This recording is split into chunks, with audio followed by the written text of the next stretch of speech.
Les trois sorcières de Skogsmörka, par Lars Eriksson.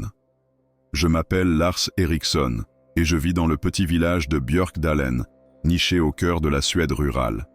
Si vous consultez une carte, vous ne nous trouverez probablement pas, nous. Ne sommes qu'un point insignifiant perdu entre les lacs et les forêts sans fin. 43 âmes vivent ici, dans des maisons de bois peintes en rouge traditionnelles, avec leurs toits pentus et leurs jardins soigneusement entretenus. C'est un endroit paisible, où les saisons rythment nos vies et où tout le monde se connaît depuis des générations. Mais il y a quelque chose que les cartes ne montrent pas, quelque chose dont nous ne parlons jamais aux étrangers de passage. À l'ouest de notre village s'étend Skogsmörka, la forêt sombre. Elle porte bien son nom. Même en plein jour d'été, quand le soleil ne se couche jamais vraiment, cette forêt demeure plongée dans une pénombre inquiétante. Les arbres y poussent si serrés, si hauts, que leurs branches s'entremêlent pour former un plafond impénétrable. Et au cœur de cette forêt vivent-elles, les trois sorcières. Mes grands-parents me racontèrent déjà leurs histoires quand j'étais enfant. Mon arrière-grand-père aussi en parlait, et son père avant lui. Elles sont là depuis toujours, disent les anciens.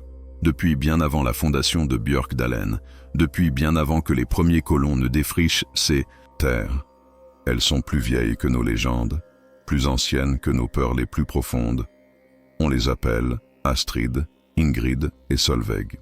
Trois noms suédois traditionnels, presque banals, qui contrastent cruellement avec la terreur qu'ils inspirent. Personne ne sait vraiment à quoi elles ressemblent. Ceux qui les ont vues de près ne sont jamais revenus pour le raconter. Mais les rares témoignages parlent de silhouettes décharnées, de cheveux blancs comme la neige et de yeux noirs comme la nuit polaire. Pendant des décennies, nous avons vécu dans une coexistence précaire avec ces créatures. Nous évitions soigneusement leurs forêts, nous ne nous aventurions jamais au-delà de la lisière après le coucher du soleil, et nous respections les anciennes règles transmises de génération en génération. Ne jamais prononcer leur nom 3 fois de suite. Ne jamais laisser de la nourriture dehors pendant la pleine lune. Ne jamais, au grand jamais, pénétrer dans Skogsmörka avec de mauvaises intentions dans le cœur. Ces règles nous ont protégés, longtemps. Mais tout a changé le jour où Emma est arrivée. Emma Lindqvist était une citadine de Stockholm, une de ces femmes modernes qui ne croient qu'à ce qu'elles peuvent voir et toucher. Elle avait acheté l'ancienne maison des Anderson, à la sortie du village, celle qui fait face directement à la forêt. Nous avions tous essayé de la dissuader, mais elle ne voulait rien entendre. Des superstitions moyenâgeuses, voilà ce qu'elle appelait nos avertissements. Elle riait de nos histoires de sorcières, secouait la tête devant ce qu'elle percevait comme de l'ignorance rurale. Emma était journaliste, spécialisée dans le débunkage des légendes urbaines et des phénomènes paranormaux. Elle était venue à Björkdalen précisément pour écrire un article sur nos croyances primitives. Elle comptait passer quelques semaines parmi nous, documenter nos superstitions, puis retourner en ville avec une histoire croustillante sur ses arriérés. Qui croit encore aux sorcières au XXIe siècle? Dès son arrivée, Emma se montra provocante. Elle installait son linge à sécher en pleine vue de la forêt. Elle laissait ses fenêtres grandes ouvertes la nuit, éclairait sa maison comme un phare. Pire encore, elle prenait des photos de Skogsmörka avec son appareil numérique professionnel, s'approchant dangereusement de la lisière pour obtenir de meilleurs clichés. Nous lui avions dit. Dieu sait que nous lui avions dit, mais Emma ne faisait qu'en rire. « Montrez-moi ces sorcières », nous défiait-elle. « Amenez-moi des preuves, sinon je considérerai vos histoires comme ce qu'elles sont. Des contes de bonnes femmes destinés à effrayer les enfants. » Les signes ont commencé 3 jours après son installation. D'abord, ce furent de petites choses, des objets qui disparaissaient de sa maison pour réapparaître dans son jardin, disposés en cercles étranges. Ses poubelles renversées chaque matin, leur contenu éparpillé selon des motifs géométriques précis. Des traces de pas autour de sa propriété, des empreintes de pieds nus, trop longs et trop fins pour être humains. Emma documentait tout avec son appareil photo, excitée par ce qu'elle prenait pour une élaborate farce orchestrée par les villageois. Elle nous accusait de vouloir l'effrayer pour la faire partir. Nous n'avions même pas la force de nous défendre. Nous savions ce qui se passait vraiment. Les sorcières avaient remarqué Emma, et elles n'appréciaient pas son manque de respect. Les phénomènes ont escaladé rapidement. Une nuit, Emma nous a appelés en panique. Quelqu'un avait gravé des symboles sur sa porte d'entrée. des runes anciennes que même nos plus vieux habitants ne parvenaient pas à déchiffrer complètement. Quand nous sommes arrivés chez elle, nous avons trouvé sa façade couverte de ces marques étranges, gravées si profondément dans le bois qu'elles semblaient avoir été brûlées au fer rouge. « C'est vous qui avez fait ça », nous accusait Emma, mais sa voix tremblait. Pour la première fois, j'ai vu de la peur dans ses yeux. « Vous essayez de me faire craquer avec vos mises en scène ridicules, mais nous savions que personne au village n'aurait osé graver ces symboles. Ces runes étaient leur signature, leur avertissement. Les sorcières marquaient leur territoire. Le lendemain matin, tous les appareils électroniques d'Emma avaient cessé de fonctionner. Son ordinateur portable, son téléphone, son appareil photo, même sa voiture. Tout était mort. Pas de dommages visibles, pas de traces de sabotage. Il s'était simplement éteint, comme si une force invisible avait aspiré toute leur énergie. Emma a tenté de quitter le village à pied, mais elle n'y parvenait pas. Chaque fois qu'elle s'éloignait de sa maison, elle se retrouvait inexplicablement de retour devant sa porte, sans souvenir du chemin parcouru. C'était comme si Björkdalen était devenu un labyrinthe dont elle ne pouvait pas sortir. C'est à ce moment-là qu'elle a commencé à nous écouter vraiment. « Que dois-je faire ?» nous a-t-elle demandé, les larmes aux yeux. Sa morgue urbaine avait disparu, remplacée par une terreur primitive. Comment puis-je les apaiser? Nous avons consulté les anciens, fouillé dans les vieux grimoires conservés dans les greniers de nos familles. Il existait bien un rituel, une ancienne cérémonie d'apaisement, mais elle était dangereuse. Elle exigeait qu'Emma se rende au cœur de Skogsmörka, dans la clairière où vivent les 3 sorcières, et qu'elle leur présente des excuses formelles selon les anciennes formules. « Si tu y vas avec un cœur sincère, » lui a dit notre doyenne, Margareta Svensson, « si tu te montres vraiment repentante, elles accepteront peut-être tes excuses. Mais si elles détectent la moindre trace de moquerie, le moindre soupçon de fausseté dans ton cœur. » Elle n'a pas eu besoin de finir sa phrase. Nous savions tous ce qui arrivait à ceux qui trompèrent les sorcières. Emma a passé 3 jours à se préparer mentalement. Elle méditait, jeûnait, répétait les formules d'excuses que nous lui avions enseignées. Des mots en vieux suédois, dans un dialecte si ancien que nous-mêmes n'en comprenions que des bribes. Mais c'était la seule langue que les sorcières reconnaissaient. Le 4e soir, par une nuit sans lune, Emma s'est dirigée vers Skogsmörka. Je l'ai accompagnée jusqu'à la lisière, pas plus loin, car seule la personne qui devait s'excuser pouvait pénétrer dans la forêt. Nous nous sommes arrêtés devant les premiers arbres, ces géants sombres qui semblaient nous observer avec malveillance. « Tu es sûr de vouloir faire ça ?» lui ai-je demandé une dernière fois.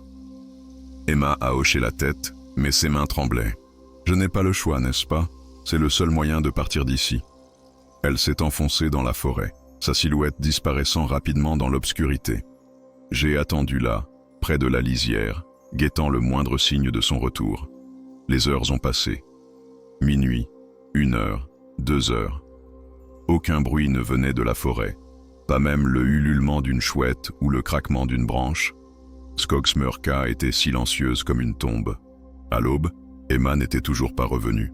Nous avons organisé des recherches, mais personne n'osait s'aventurer profondément dans la forêt. Nous avons appelé la police, mais comment expliquer la situation sans passer pour des fous? Nous avons dit qu'une touriste s'était perdue en randonnée. Les autorités ont envoyé une équipe de secours, mais ils n'ont rien trouvé. Pas de traces, pas d'indices, comme si Emma n'avait jamais existé. Sa maison est restée vide pendant des semaines.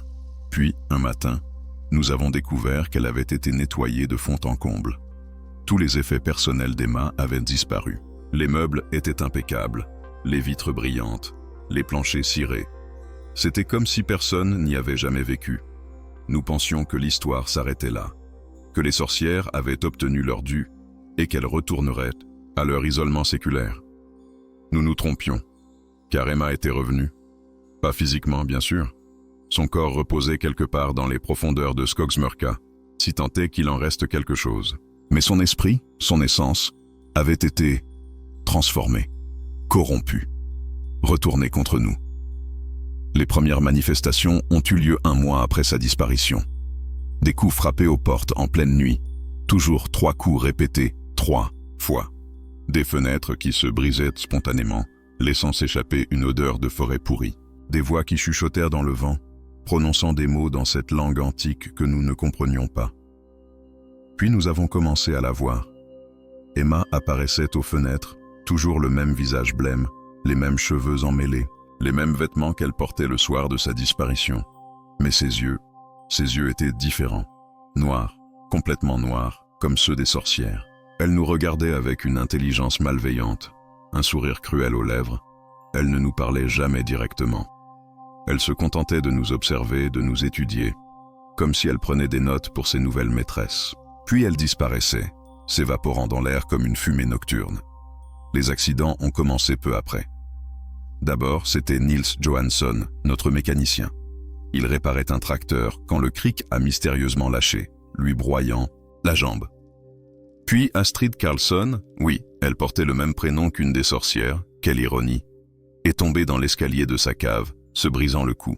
Gunnar Peterson s'est noyé dans le lac où il pêchait depuis 50 ans, dans moins d'1 mètre d'eau. À chaque accident, les témoins rapportaient à la même chose. Ils avaient aperçu Emma juste avant. Elle se tenait dans l'ombre, observant, attendant, comme si elle orchestrait ces incidents. Nous avons compris que nous étions punis, pas seulement pour avoir amené Emma vers les sorcières, car c'est bien nous qui lui avions donné les instructions pour le rituel, mais pour avoir osé défier l'ordre établi. Pendant des générations, nous avions vécu dans la peur respectueuse de Skogsmörka. Nous avions oublié que cette peur était notre protection. En essayant de sauver Emma, nous avions rompu le pacte ancestral.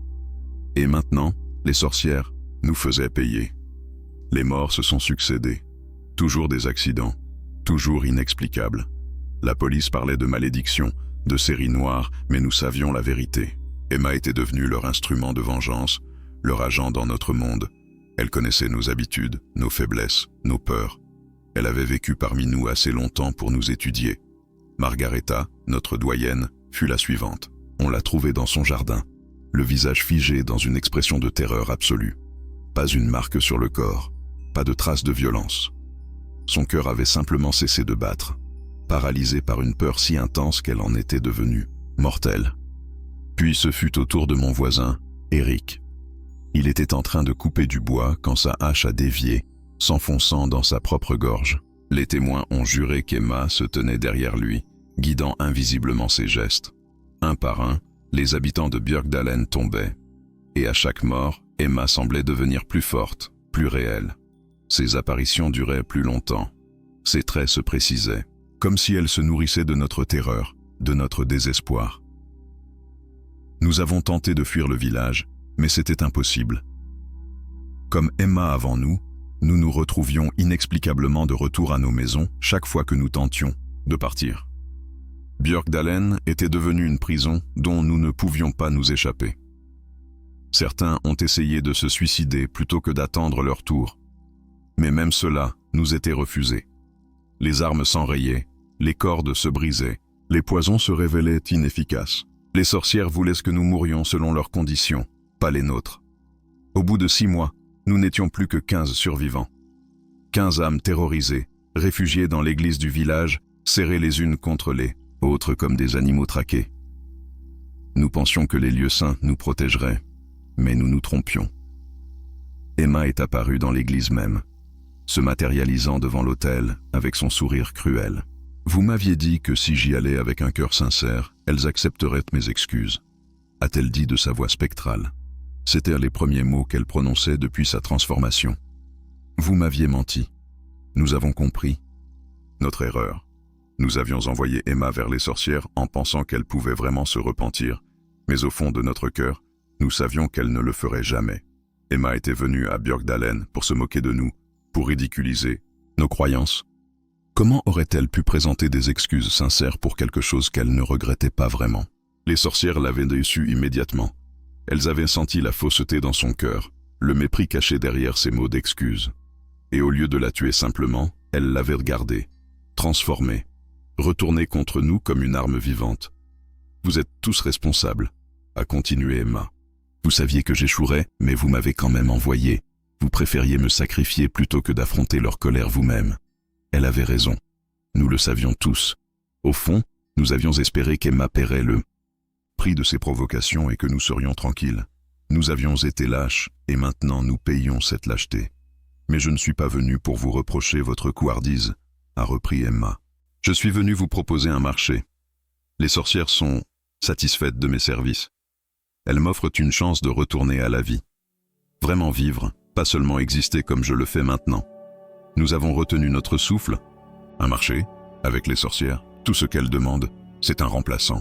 Quelqu'un d'autre pour faire le travail que je fais. Quelqu'un qui accepte volontairement de prendre ma place. Le silence qui a suivi était assourdissant. Nous nous regardions les uns les autres, lisant la même question dans tous les regards. Qui serait assez fou pour accepter un tel marché? C'est là que j'ai pris ma décision. Je n'étais pas le plus courageux du groupe, loin de là. J'étais menuisier, un homme simple qui n'avait jamais cherché l'héroïsme. Mais j'étais aussi celui qui connaissait le mieux les légendes, celui qui avait grandi avec les histoires de Skogsmörka. Et je savais une chose que les autres ignoraient. Dans les vieux contes, il existait une clause cachée, une échappatoire que seuls les plus anciens textes mentionnaient. Si quelqu'un acceptait volontairement de servir les sorcières, mais qu'il le faisait avec un sacrifice véritable, pas par peur, pas par lâcheté, mais par amour pour ceux qu'il protégeait, alors il gardait une partie de son libre arbitre. Une petite partie, mais suffisante. J'accepte, ai-je dit. Les autres ont protesté, ont essayé de me dissuader, mais ma décision était prise. Emma m'a regardé avec surprise, puis avec quelque chose qui ressemblait presque à du respect. « Es-tu sûr ?» m'a-t-elle demandé. « Tu sais ce que cela implique ? Tu seras comme moi, ni mort ni vivant, servant leurs désirs pour l'éternité. »« Je suis sûr », ai-je répondu. Et c'était vrai. Pour la première fois depuis des mois, j'étais certain de quelque chose. Emma a hoché la tête. « Alors viens, il est temps de rencontrer tes nouvelles maîtresses. » Nous avons quitté l'église ensemble, laissant derrière nous les 14 survivants. Ils pleuraient. Certains tentaient encore de me retenir, mais je savais que c'était là. Seule solution. Si je ne les accompagnais pas, Emma continuerait son œuvre jusqu'à ce que le dernier habitant de Björkdalen soit mort. Le voyage vers Skogsmörka s'est déroulé dans un silence irréel. Mes pieds touchèrent le sol, mais je ne sentais pas vraiment le contact. C'était comme si je flottais légèrement au-dessus de la terre, déjà à mi-chemin entre le monde des vivants et celui des sorcières. La forêt m'a accueilli différemment que lors de mes rares incursions précédentes. Les arbres semblaient se écarter sur notre passage, les branches s'effaçaient pour nous laisser passer. Nous étions attendus. La clairière est apparue après ce qui m'a semblé être des heures de marche. C'était un cercle parfait au cœur de la forêt, où aucun arbre ne poussait. L'herbe y était d'un vert étrange, presque phosphorescent dans l'obscurité, et au centre se dressait une structure que je n'oublierai jamais. Ce n'était pas vraiment une maison, plutôt une construction impossible faite de bois noir et de pierres grises. Les angles ne respectaient aucune géométrie terrestre, les fenêtres s'ouvraient sur des vides plus sombres que la nuit. Et devant cette demeure attendaient les 3 sorcières, Astrid, Ingrid et Solveig. Elles étaient exactement comme les décrivaient les légendes, et pourtant pire que tout ce que j'avais imaginé. Hautes et décharnées, vêtues de robes qui semblaient tissées dans l'ombre elle-même.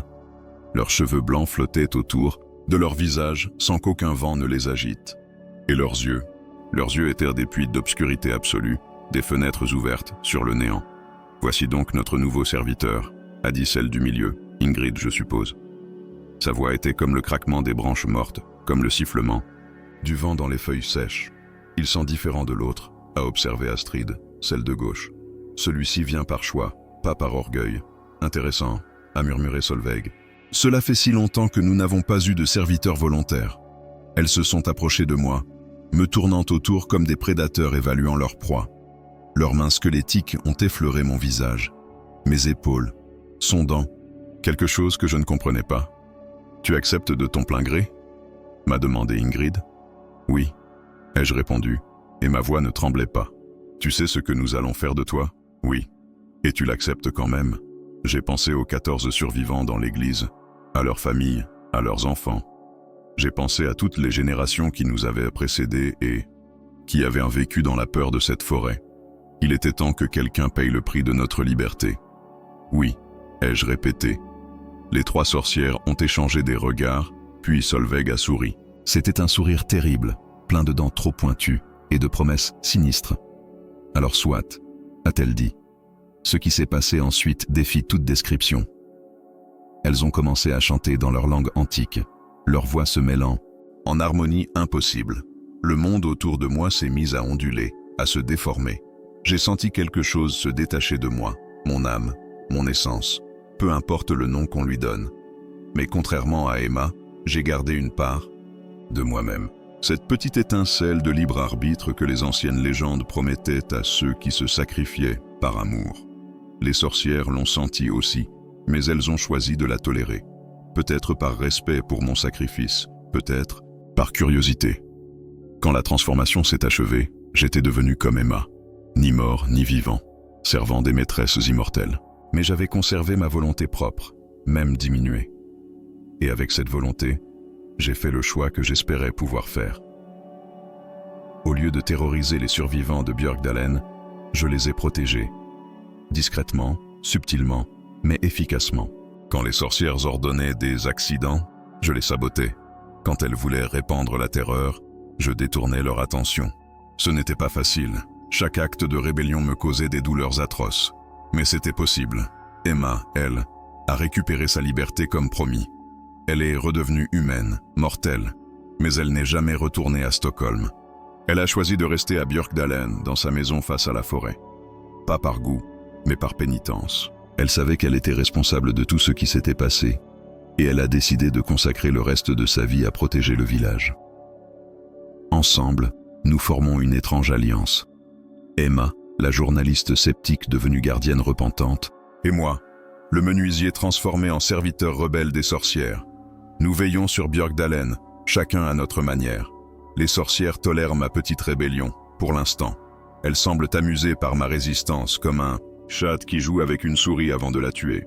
Mais je sais que leur patience a des limites. Un jour, elles se lasseront de mon insubordination. Ce jour-là, je devrais payer le prix de ma défiance. En attendant, je continue. Je protège les habitants de Björkdalen, je détourne les malédictions, j'adoucis les colères de mes maîtresses. Ce n'est pas une existence, c'est à peine une survie, mais c'est mon choix. Et pour la première fois de ma vie, j'ai l'impression de faire quelque chose qui compte vraiment. Les années passent étrangement quand on n'est plus vraiment vivant. Le temps semble s'écouler différemment, par à-coups et par ellipses. Parfois, j'ai l'impression que des décennies se sont écoulées en un clin d'œil. D'autres fois, une seule nuit me paraît durer des siècles. Emma vieillit, elle. Je la vois chaque jour depuis sa fenêtre, et je constate les changements que le temps imprime sur son visage. Des rides autour des yeux, des cheveux qui grisonnent, une démarche qui se fait moins assurée. Elle sait que je la regarde, et parfois elle me fait un petit signe de la main. C'est notre seule communication désormais. Les habitants de Björkdalen ont appris à vivre avec notre présence. Ils savent qu'Emma est leur protectrice, même s'ils ne comprennent pas vraiment comment ni pourquoi. Quant à moi, ils m'aperçoivent, parfois dans la pénombre, veillant sur leur maison, écartant les dangers qu'ils ne voient pas. Certains me craignent encore, mais la plupart ont compris que je suis de leur côté. De nouveaux habitants arrivent parfois, attirés par la beauté sauvage de la région ou par les prix attractifs de l'immobilier. Emma se charge de les mettre en garde, de leur expliquer les règles. Certains l'écoutent, d'autres partent rapidement. Ceux qui restent apprennent vite à respecter Skogsmörka, car la forêt est toujours là, toujours dangereuse. Les trois sorcières n'ont pas renoncé à leur territoire. Elles tolèrent simplement une trêve précaire, maintenue par mon sacrifice et la vigilance d'Emma. Mais cette trêve pourrait se briser à tout moment. Parfois, la nuit, je sens leur regard sur moi. Astrid, Ingrid et Solveig m'observent depuis leur clairière impossible, évaluant ma loyauté, testant ma résistance. Elles murmurent entre elles dans leur langue antique, et je sais qu'elles parlent de moi. Elles planifient quelque chose, préparent un test que je devrais affronter. Je ne sais pas quand ce moment viendra, ni sous quelle forme il se présentera, mais je sais qu'il viendra. Et quand il arrivera, je devrai choisir entre ma mission de protecteur et ma survie, entre le salut de Björkdalen et ma propre existence. Le choix est déjà fait. Il l'a été dès l'instant où j'ai accepté de prendre la place d'Emma. Je suis le gardien de ce village maintenant, son protecteur dans l'ombre, et je le resterai jusqu'à ce que les sorcières décident de m'anéantir complètement ou jusqu'à ce qu'elles trouvent un autre moyen de satisfaire leur soif de vengeance. En attendant, je continue ma veille éternelle, dans la brume matinale, dans l'obscurité nocturne, dans les saisons qui passent sans m'affecter. Je suis Lars Eriksson, menuisier de Björkdalen, serviteur des 3 sorcières de Skogsmörka et gardien involontaire d'un équilibre fragile entre 2 mondes. Et si vous passez un jour par notre petit village, si vous apercevez cette forêt sombre qui s'étend à l'ouest, souvenez-vous de mon histoire. Respectez les anciennes règles. Écoutez les avertissements des habitants. Car derrière chaque légende se cache une vérité, et certaines vérités sont trop terribles pour être ignorées. Mais je sens que mon temps touche à sa fin. Cela fait maintenant 15 ans que j'ai pris la place d'Emma. 15 ans que je sers les 3 sorcières tout en protégeant secrètement Björkdalen. 15 ans que je vis dans cette existence entre 2 mondes, ni mort ni vivant, tiraillé entre mes devoirs contradictoires. Les signes sont là. Les sorcières deviennent de plus en plus exigeantes, leurs ordres de plus en plus cruels. Elles me testent constamment, me poussent dans mes derniers retranchements. Elles savent que je les défie et leur patience s'amenuise. Hier soir, Ingrid m'est apparue dans le cimetière où je veillais sur la tombe de Margareta. Elle ne m'a rien dit, s'est contentée de me regarder avec ses yeux noirs comme l'abîme. Mais j'ai lu dans son regard une promesse sinistre. Bientôt, très bientôt, elle mettrait fin à ma rébellion. Emma vieillit de plus en plus vite. Ses cheveux sont maintenant complètement blancs.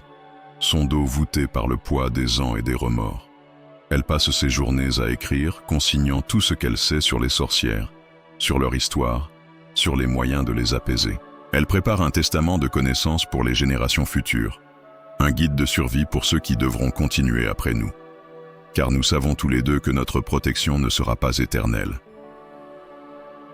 Il y a 3 nuits, j'ai fait un rêve étrange. Je me trouvais dans la clairière des sorcières, mais elle était différente. Plus grande, plus sombre, avec des structures impossibles qui s'élevaient vers un ciel sans étoiles. Et là, au centre, se dressait un 4e trône, vide, qui m'attendait. « Ton sacrifice nous a impressionnés », m'a dit Astrid dans ce rêve. « Mais 15 ans de désobéissance suffisent. Il est temps de choisir. Soit tu nous sers vraiment, sans restriction, et nous t'accordons une place parmi nous, soit tu continues ta rébellion futile et nous t'effaçons de l'existence. » Je me suis réveillé avec le goût de la terre et des feuilles mortes dans la bouche. Le choix qu'elle m'offre n'en est pas vraiment un. Devenir l'une d'elles signifierait abandonner complètement mon humanité, renoncer à protéger Björkdalen. Mais refuser, c'est condamner le village à retomber sous leur joug, sans moi pour détourner leur colère, sans Emma pour les avertir des dangers. Les habitants redeviendront des proies faciles. Et cette fois, les sorcières ne se contenteront pas de quelques accidents. Elles voudront une vengeance totale. J'ai pris ma décision. Cette nuit, je retournerai dans la clairière. Je ferai face aux 3 sorcières et je leur donnerai ma réponse. Mais avant cela, je dois m'assurer que Björkdalen aura encore une chance de survie après moi. Emma garde en sa possession un carnet, un vieux grimoire que Margareta lui avait confié avant de mourir. Il contient des rituels de protection, des formules d'apaisement, tout ce qu'il faut savoir pour maintenir les sorcières à distance. Mais Emma est trop vieille maintenant, trop fragile pour assumer seule cette responsabilité. Il nous faut quelqu'un d'autre, quelqu'un de jeune, de déterminé, capable de prendre la relève. Et je crois savoir qui. Anna Lindgren, la fille du forgeron, a 22 ans et possède ce don rare. Elle peut voir à travers les illusions. Depuis l'enfance, elle aperçoit les choses que les autres ne voient pas. Elle m'a déjà repéré plusieurs fois, m'a fait des signes discrets pour me montrer qu'elle connaît ma véritable nature. C'est elle qui doit devenir la nouvelle gardienne de Björkdalen. Je vais lui parler cette nuit, avant d'aller affronter les sorcières. Je lui expliquerai tout, lui confierai le grimoire, lui enseignerai ce que je sais. Ce sera mon dernier acte de protection envers ce village que j'aime tant. Car je sais comment cette histoire va se terminer. Les sorcières n'accepteront jamais ma rébellion continue. Elles vont me détruire, m'effacer complètement de l'existence. Mais en échange, peut-être accepteront-elles de laisser Björkdalen tranquille pour quelques décennies encore. Peut-être Anna aura-t-elle le temps de grandir dans son rôle, de devenir assez forte pour les tenir à distance. C'est un mince espoir, mais c'est tout ce que je peux offrir. Alors, si quelqu'un lit ces mots un jour, si Anna trouve le moyen de consigner mon histoire, souvenez-vous de ceci. Il y a dans ce monde des forces qui dépassent notre compréhension, des êtres qui existaient avant nous et qui survivront à notre disparition. Nous ne pouvons pas les vaincre, nous ne pouvons que les apaiser. les tenir à distance, espérer qu'ils nous oublient assez longtemps pour que nos enfants grandissent en paix. Et parfois, quand tout semble perdu, il faut que quelqu'un se sacrifie pour que les autres puissent continuer à vivre. Je suis Lars Eriksson et c'est mon histoire. Bientôt, je ne serai plus qu'un souvenir, une légende de plus dans le folklore de Björkdalen. Mais j'espère que cette légende servira d'avertissement, qu'elle rappellera aux futures générations que certaines forces ne doivent jamais être défiées. La nuit tombe sur Skogsmörka. Il est temps pour moi d'aller accomplir mon dernier devoir. Puisse Dieu avoir pitié de mon âme. S'il m'en reste encore une, note trouvée dans les affaires d'Anna Lindgren après sa mort en 2025, à l'âge de 93 ans. Elle avait servi comme gardienne de Björkdalen pendant plus de 70 ans, maintenant un équilibre fragile avec les beaux forces de Skogsmörka. Son successeur, Erik Svensson, continue aujourd'hui cette mission, veillant sur un village qui ignore largement les sacrifices consentis pour sa protection. Car c'est ainsi que cela doit être. Les gardiens œuvrent dans l'ombre et leur récompense n'est que le silence de la forêt maudite.